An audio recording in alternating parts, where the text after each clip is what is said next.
In the early days of the pandemic, when New York was losing more than 800 lives every day, many people, including some business leaders, said the city was doomed. They were writing it off. How does New York's future look to you now?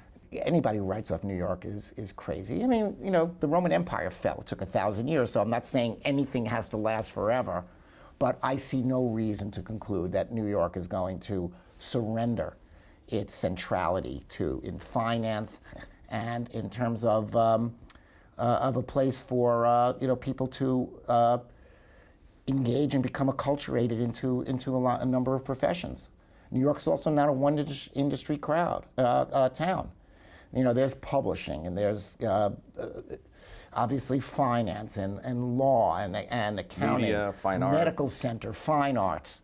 You know, the city has to operate, and so it has to be done in a way and fairly, and people have to have housing, and not just people who, the wealthiest, and incorporate by reference all the things that everybody is anguishing over, which needs to be sorted out.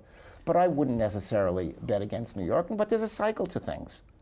I spend time away from New York now too. Again, I'm not going into an office. In fact, nobody's going into an office every day. But pretty soon we will be.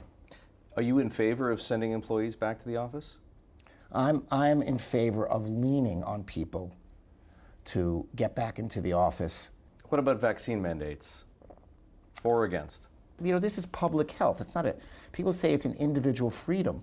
You don't have the individual freedom to run a stoplight. You don't have the individual freedom to wave a loaded gun, which is like if you have COVID and you're breathing, in other people's faces.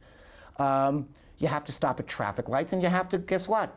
If the country goes to war and you get drafted, you don't have the individual freedom to not go to war. There are certain things that we do as a collective, and it seems to me not infecting your neighbor is a public duty and not just an individual option. Why haven't you moved to Florida with the rest of New York's billionaires? I spend time in Florida.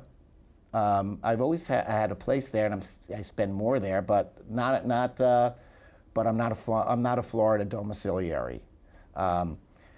If I become one day because my lifestyle takes me down there, and I'm spending more time down there, then that'll happen organically. But I'm not manipulating my life to accommodate that.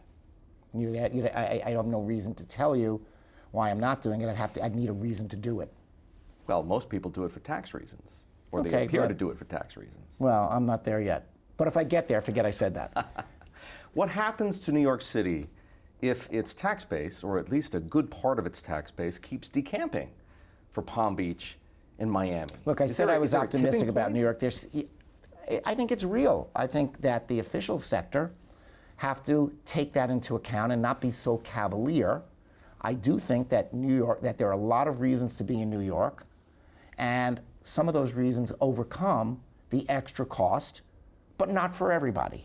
And if the costs continue to rise and it continues to be more difficult, then the decision point and the tipping point will occur at a different place.